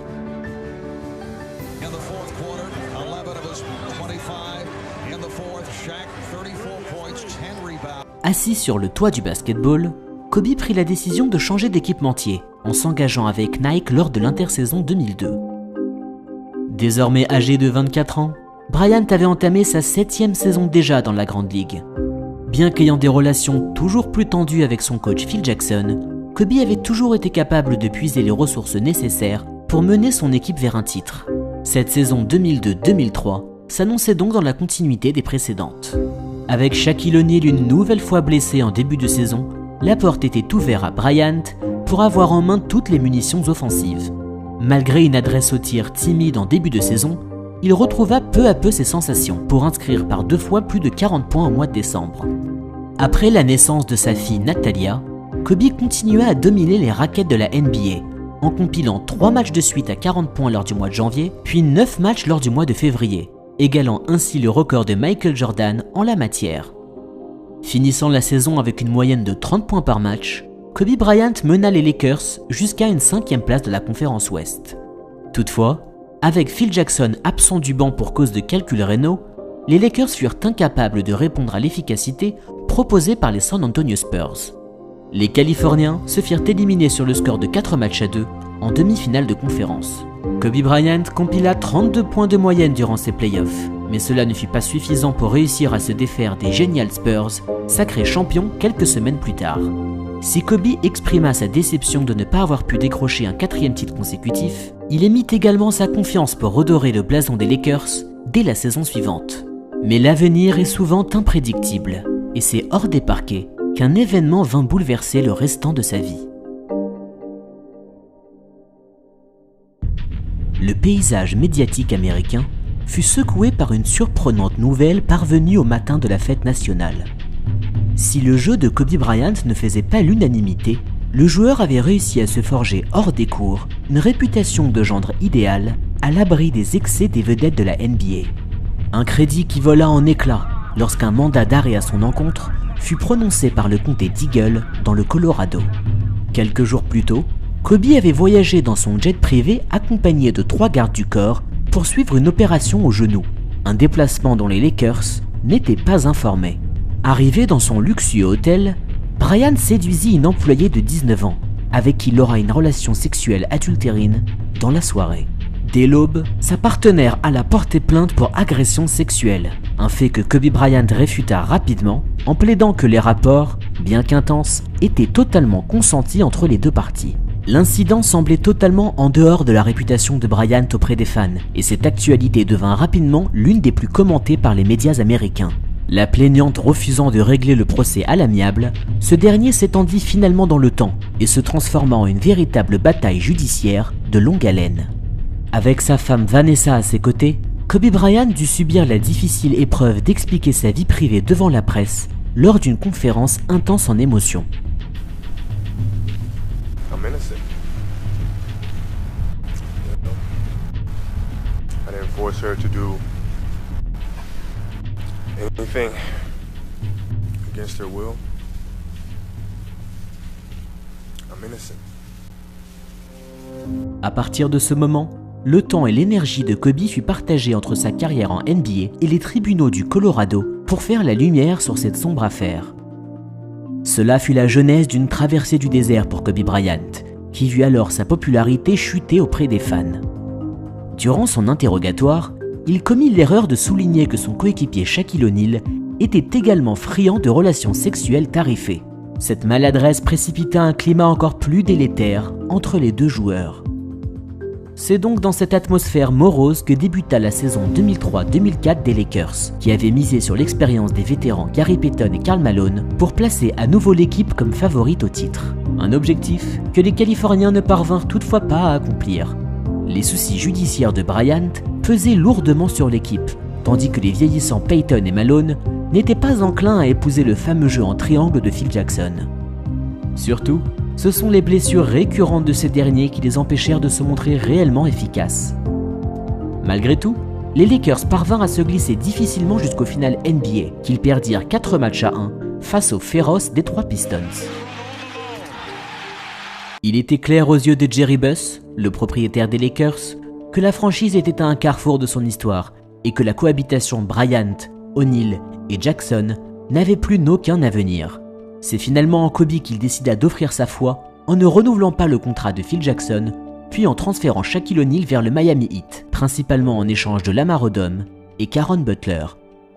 La triste fin de ce chapitre des Lakers est tout d'abord une histoire d'ego, entre deux mâles alpha qui n'eurent jamais réussi à partager la casquette de leader. Bien plus tard, Shaquille O'Neal et Kobe Bryant admirent à quel point leur immaturité leur a très certainement coûté quelques bagues supplémentaires. En fin de contrat, Kobe saisit l'opportunité offerte de prendre sans partage les rênes de l'équipe en prolongeant son bail de 7 ans pour 136 millions de dollars avec les Lakers. Ses ventes de maillots s'érodant, les sponsors fuyant et les supporters mécontents, Kobe Bryant vivait alors la période la plus difficile de sa carrière. Cela se ressentit également dans les votes de sélection du MVP 2005, Kobe n'en obtenant pas un seul. Toujours ambitieux, les Lakers décidèrent de remplacer Phil Jackson par Rudy Tomjanovich. Cet entraîneur avait gagné 2 titres de champion avec les Houston Rockets au milieu des années 90, mais avait dû ensuite se retirer du basketball pour soigner son cancer. Blessures et manque de cohésion furent une nouvelle fois fatales pour les Lakers, qui finirent la saison à une terrible 12e place de la conférence Ouest, synonyme d'une non-participation en play-off. Rudy Tomjanovich ayant quitté l'aventure en cours de saison pour des raisons de santé, cette année était un véritable chemin de croix pour les Californiens. En guise de maigre consolation, Kobe Bryant marqua son 14e 1000 points NBA en s'inscrivant davantage comme l'un des meilleurs attaquants de l'histoire de la Ligue. Le retour en grâce de Kobe débuta premièrement par la fin de ses ennuis judiciaires. Alors que des charges d'emprisonnement pesaient sur sa personne, il trouva finalement un arrangement à l'amiable avec la plaignante, dont les incohérences rendaient l'issue du dossier très difficile à lire. Sorti d'affaire, il était désormais temps pour Kobe de se concentrer sur ce qu'il savait faire de mieux, jouer au basketball. Admettant son mauvais jugement, Jerry Buss appela à la rescousse Phil Jackson, qui accepta de retrouver sa casquette d'entraîneur en échange d'un juteux contrat qui fit de lui le coach le mieux payé de la ligue. Éprouvé par ses mésaventures récentes, Kobe semblait s'être totalement métamorphosé lors de sa réunion avec Phil Jackson. Ce dernier expliqua que Bryant avait grandement gagné en maturité et semblait désormais faire preuve de beaucoup moins d'impétuosité. Ce fut le début d'un autre chapitre charnière de sa carrière. C'est avec un nouvel état d'esprit que Kobe démarra en fanfare la saison 2005-2006. Compilant 27 points de moyenne lors des 3 premiers mois de compétition, l'alchimie entre Bryant et Jackson semblait n'avoir jamais été aussi fonctionnelle. Cette année-là vit également un changement drastique dans le jeu proposé en NBA. Afin d'augmenter le spectacle de sa compétition, la Ligue décida d'interdire les défenses agressives dans le but de mettre en avant les attaquants. Le résultat de ce changement de règle fut frappant et Kobe Bryant, Allen Iverson, LeBron James ou Gilbert Arenas virent leur moyenne de points s'accroître considérablement.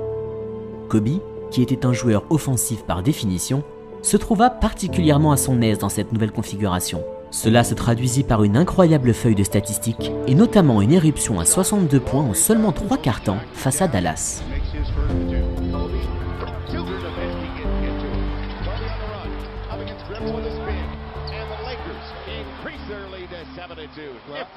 C'est donc en pleine confiance que Kobe et les Lakers reçurent les Toronto Raptors au Staples Center le dimanche 22 janvier 2006.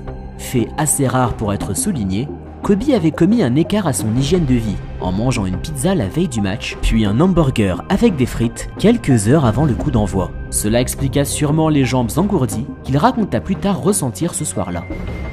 Cette rencontre s'annonçait comme tout à fait banale, mais la défense timide des Raptors permit à Kobe de rapidement retrouver des sensations et d'inscrire des paniers faciles en début de match. Très à l'aise, il démontra au public son arsenal offensif et vit son compteur de points croître à 17 en seulement 13 minutes de jeu.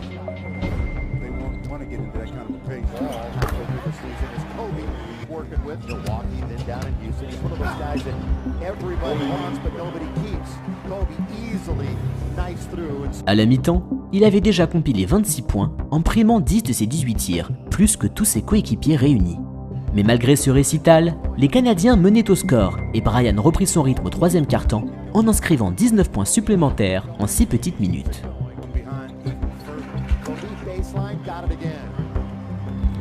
Dépassant rapidement le cap des 40 unités, il était désormais clair que Kobe Bryant était rentré dans la zone, un état de transe que les sportifs expliquent ressentir avec une alchimie parfaite entre l'esprit et le corps.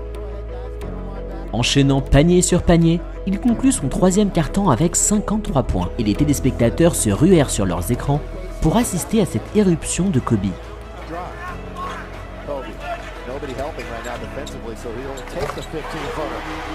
À 9 minutes de la fin du match, son total de points était désormais à 61, mais les Lakers n'avaient qu'une petite avance sur son adversaire.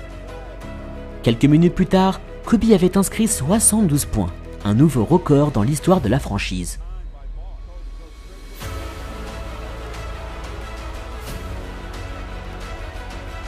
Bien que Los Angeles avait consolidé une avance de 17 points, cette nuit historique poussa Phil Jackson à laisser son joueur sur le parquet pour pousser ce record toujours plus loin. C'est finalement 81 points que Kobe Bryant inscrivit ce soir-là, le 2e meilleur total de l'histoire, derrière les 100 points de Wilt Chamberlain. Une performance qui rentra instantanément dans les livres d'histoire et démontra que le temps des scandales était désormais bien loin pour Kobe, qui figurait comme le meilleur attaquant de la ligue. Is this the stuff of dreams? Did you dream of this when you were a little kid? You know what? I couldn't even dream of this when I was a kid. You know, just no way possible. Just a blessing from above to be able to play this game and more importantly, get out of here with this W. You know, that's what really matters. Il s'exprima à l'issue du match en disant: honnêtement, je ne sais même pas pourquoi j'ai marqué autant de points. J'ai démarré ce match normalement, avec le seul but de le gagner. Je dois avouer qu'à un moment donné, j'ai entendu parler du record et j'ai voulu l'atteindre. Mais je suis dans la ligue depuis assez longtemps pour savoir que les statistiques personnelles ne veulent rien dire. Le plus important est que l'équipe atteigne ses objectifs. À la fin de cette saison 2005-2006, Bryant plaça son nom dans la All-NBA First Team et la formation All-Defensive. Il fut également le meilleur marqueur de la ligue pour la première fois de sa carrière, lui qui compila une incroyable moyenne de 35,4 points par match, l'un des plus hauts totals de l'histoire. Quelques mois plus tôt, les Lakers s'étaient perçus comme une équipe en rodage qui n'avait que peu de chances de participer aux playoffs. Mais Bryant et Phil Jackson furent en mesure d'offrir le meilleur d'eux-mêmes pour conclure la saison à la 7e place de la conférence Ouest. Face à Phoenix en playoffs, Kobe inscrivit une moyenne de 28 points pour mener la série à 3 matchs à 1 dans la surprise générale. Malgré ses 50 points au match 6, l'effectif des Lakers montra toutefois ses limites face à une équipe des Suns bien mieux rodée qui remporta finalement le duel. Si l'issue de cette saison 2005-2006 ne fut pas idéale, Los Angeles semblait sur la voie de la rédemption et l'harmonie du duo Bryant et Jackson n'avait jamais été aussi mélodieuse. Le titre obtenu par le rival Shaquille O'Neal avec Miami quelques semaines plus tard renforça la motivation de Kobe Bryant, qui savait qu'à 28 ans, le temps n'était plus à perdre pour retrouver les sommets avec son équipe de toujours. Quelques mois auparavant, ces 81 points inscrits attirèrent l'attention de Jerry Colangelo, le manager de la sélection américaine olympique. Ce dernier avait proposé un engagement de 3 années à Kobe, qui était friand de vivre ce challenge avec son pays natal. L'équipe comptait principalement des jeunes joueurs comme Dwayne Wade ou LeBron James, qui avaient tous une grande admiration pour Bryant, qui accepta finalement ce défi avec les Jeux Olympiques 2008 en ligne de mire. Arrivé à maturité, Kobe décida d'acter sa transformation en troquant son numéro 8 pour le 24, expliqua cela par l'écriture d'un nouveau chapitre dans sa vie. Il imposa également un nouveau surnom qui fit vite l'unanimité, le Black Mamba. L'effectif des Lakers 2007 resta quasiment inchangé et Kobe était encore et toujours la figure de proue de l'équipe. Il compila un temps de jeu conséquent de 41 minutes par match, qu'il conclut avec une moyenne de 31 points, 6 rebonds et 5 passes lors de cette saison. Mais encore une fois, son seul talent ne fut pas suffisant pour retrouver les joies d'un titre de champion, les Lakers se faisant éliminer face à Phoenix pour la 2e saison consécutive. Kobe s'approchait alors des 29 ans et entamait sa 12e saison déjà en NBA, conscient que ses qualités physiques ne pouvaient que décliner. Surtout, l'eau avait coulé sous les ponts et Bryant réalisa à quel point la présence de Shaquille O'Neal fut précieuse pour atteindre les sommets. C'est finalement au mois de février 2008 que sa direction lui offrit enfin le lieutenant tant attendu en la personne de Pau Gasol. I think he's extremely versatile, high basketball IQ, can pass, can shoot, length, catch, finish. I mean, he's extremely talented. Venu de Memphis, alors dirigé par Jerry West, l'Espagnol métamorphosa le jeu des Lakers quasi instantanément. Ses grandes mains présentes sous le panier tapèrent dans l'œil de Kobe Bryant et la complicité entre les deux joueurs fut rapidement mise en action. Contrairement à Shaquille O'Neal une décennie auparavant, Pau Gasol n'avait aucune prétention à être le leader de l'équipe. Son rôle de lieutenant de Kobe lui correspondait parfaitement, l'Espagnol étant reconnu comme un coéquipier exemplaire. Le duo, épaulé par Lamar Odom, porta le bilan des Lakers à 57 victoires, suffisant pour arracher la première place de la conférence Ouest.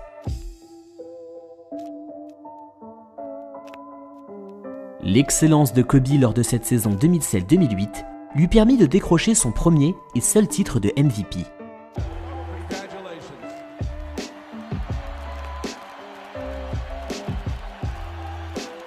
Avec 28,3 points par match, ce ne fut pourtant pas sa meilleure saison statistique. Mais ses 6,3 rebonds et 5 passes décisives de moyenne en jouant l'intégralité de la saison régulière permirent d'achever sa transformation et de mettre les critiques en sourdine. En play-off, les Lakers éliminèrent sans grande difficulté les Denver Nuggets, le Utah Jazz, puis les San Antonio Spurs pour enfin retrouver la joie des finales NBA.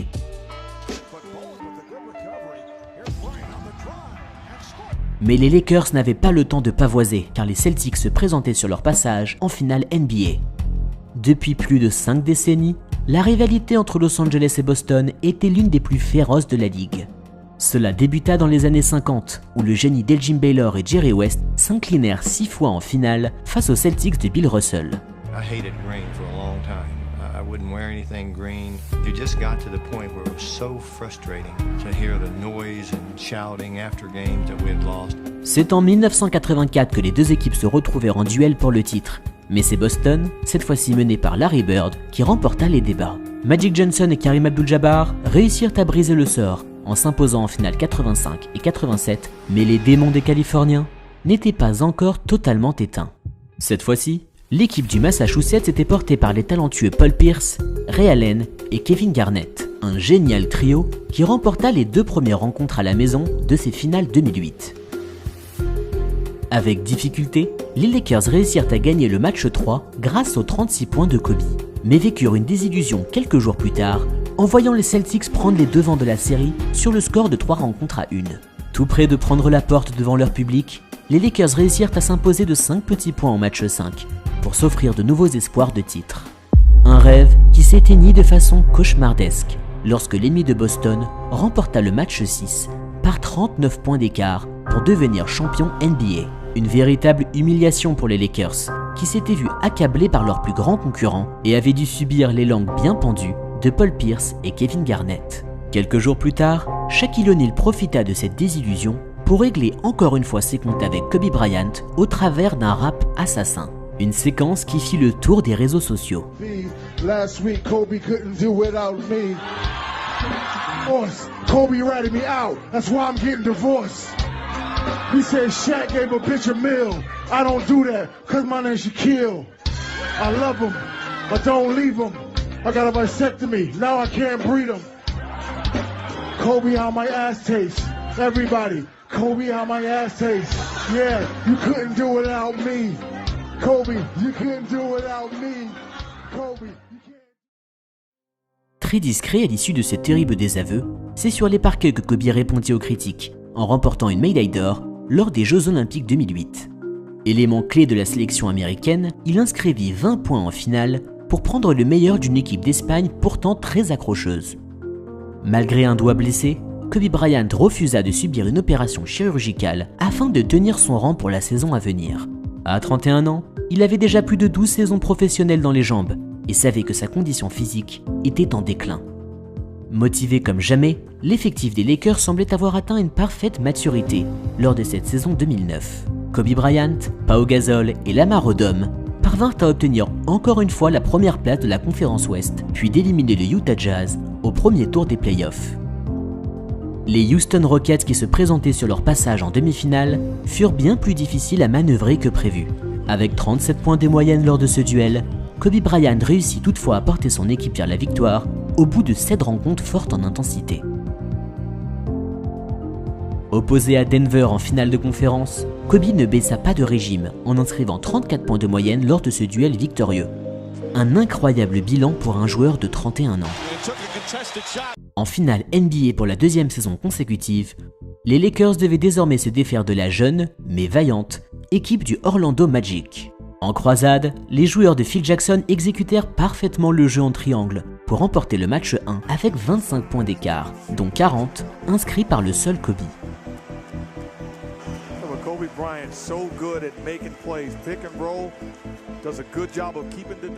3 jours plus tard, c'est en prolongation que les Lakers obtinrent une seconde victoire devant leur public.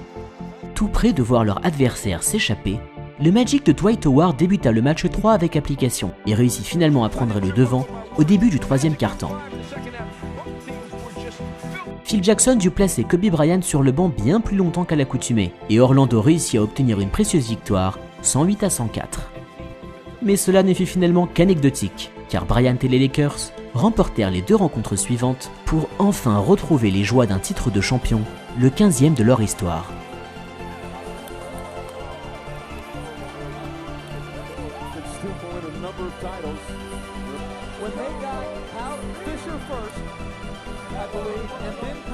Avec 32 points et 7 passes décisives de moyenne lors de ce duel, Kobe obtint la récompense de MVP des finales, un trophée supplémentaire dans une armoire déjà bien garnie.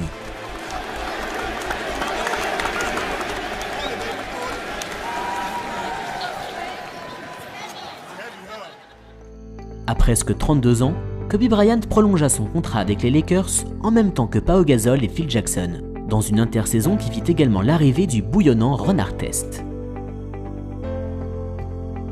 Quelques mois plus tard, Kobe devint le plus jeune joueur de l'histoire à inscrire 25 000 points en carrière. Malgré des blessures de plus en plus récurrentes, il porta son équipe de cœur jusqu'à une nouvelle première place de la conférence Ouest lors de la saison 2009-2010.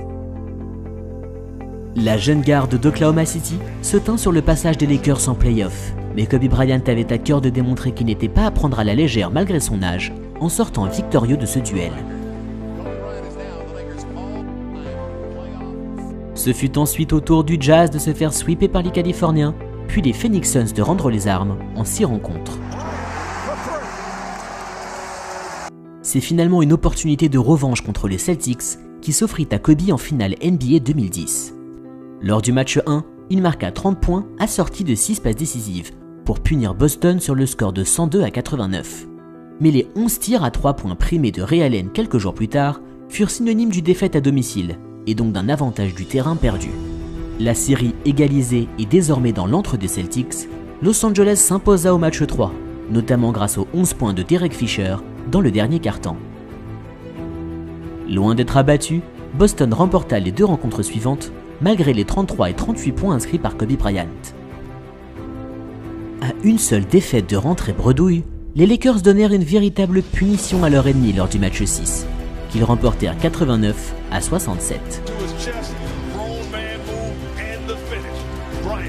C'est le 17 juin 2010, lors d'un match 7 synonyme de finale, que Kobe et les Lakers accomplirent enfin leur revanche contre les Celtics en remportant la rencontre 83-79 pour obtenir un 2e titre de champion consécutif.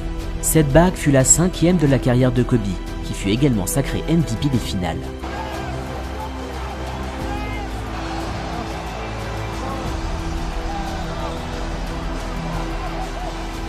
What it means as a team, but what about individually for you? He's got one more than Shaq.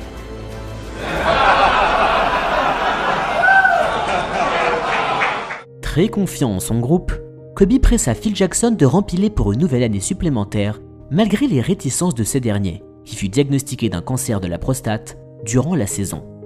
À 33 ans, Bryant réussit la prouesse de jouer l'intégralité de la saison et à inscrire 26 points de moyenne pour finir à la 2e place de la conférence Ouest.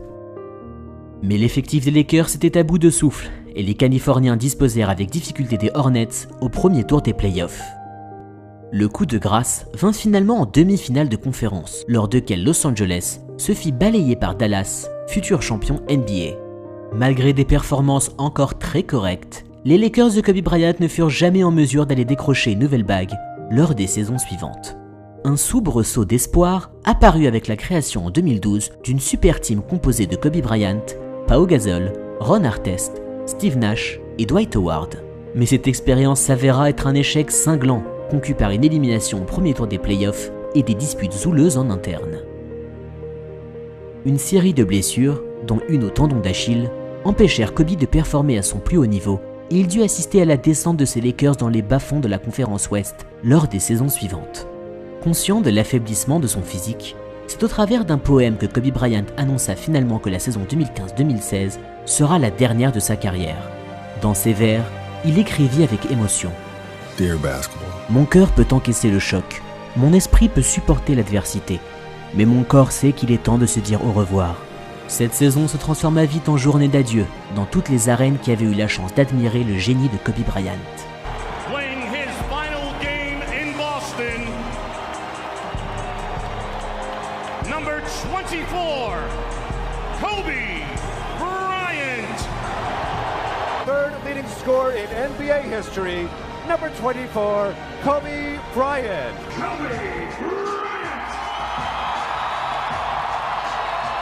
C'est finalement le 13 avril 2016 que Kobe joua le dernier match de sa riche carrière, qu'il conclut comme un symbole, avec 60 points inscrits contre le Utah Jazz.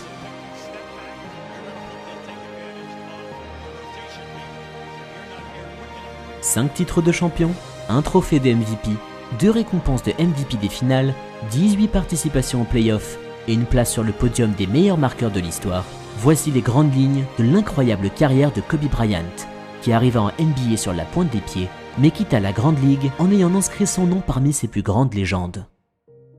Le 18 décembre 2017, les Los Angeles Lakers retirèrent à jamais les 2 numéros de Kobe lors d'une cérémonie en l'honneur de leur icône.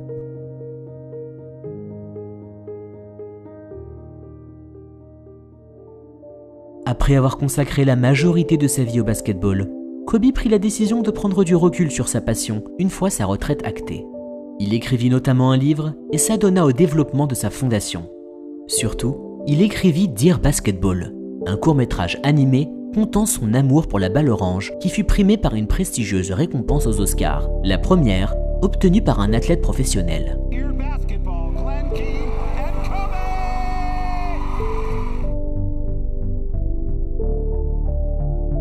Sa retraite fut également l'occasion pour lui d'enterrer la hache de guerre avec Shaquille O'Neal, les deux compères prêts à totalement tourner la page de leur dispute de jeunesse. L'arrivée de LeBron James aux Lakers en 2018 fut synonyme d'un nouveau chapitre pour l'équipe de cœur de Kobe qui pouvait enfin sortir la tête de l'eau.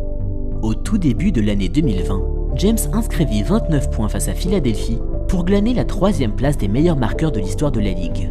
Cette position était auparavant détenue par Kobe, qui ne tarda pas à congratuler LeBron James. C'est ainsi que l'aube se leva sur Los Angeles le 26 janvier 2020.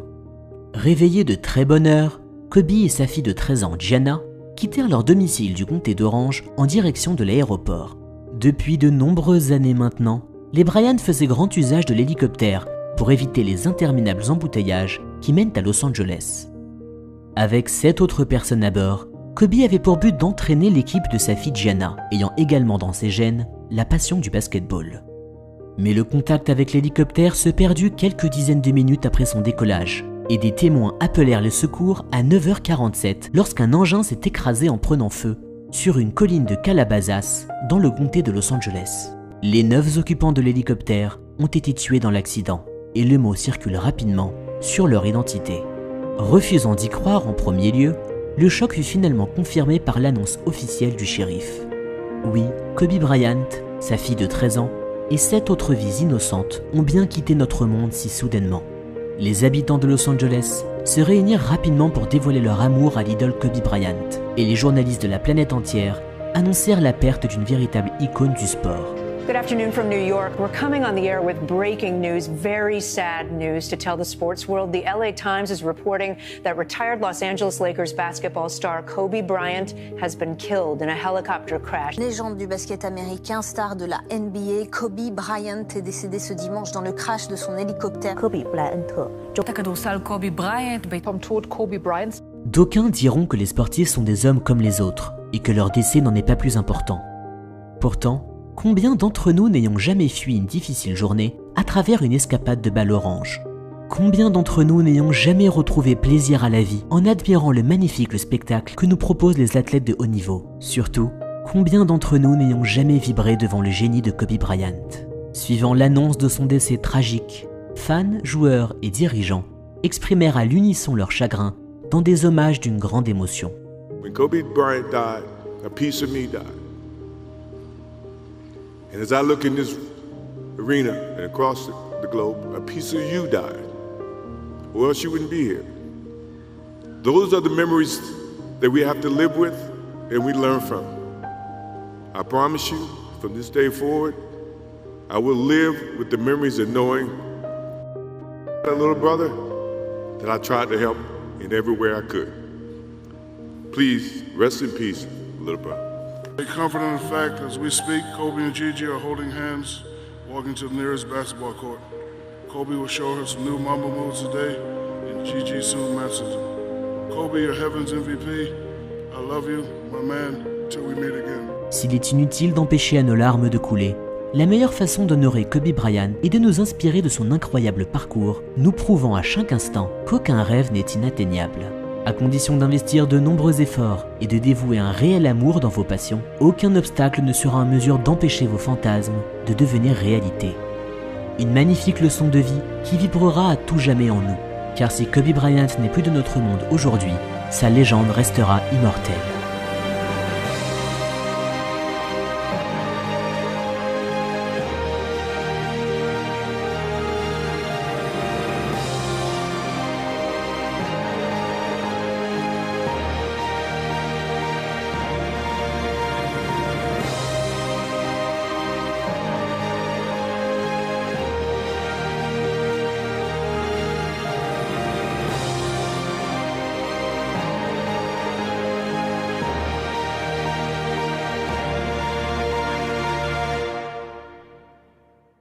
Everyone. I'm so sorry I can't be with you tonight. However, I couldn't completely miss the chance to take a moment to share some thoughts with all of you. The lesson I cherish the most is how important it is to love what you do. If you love what you do and it's making you happy, all the hard work and perseverance will pay off. I once had a guidance counselor tell me that I shouldn't play basketball. that it would never amount to anything for me. His negativity towards me made me stronger. You can't stop people from trying to limit your dreams, but you can stop it from becoming a reality. Your dreams are up to you. I encourage you to always be curious, always seek out things you love, and always work hard once you find it. So with that, I'll let you carry on with your evening. Please know I'm thinking of you, supporting you, and encouraging you always. Peace.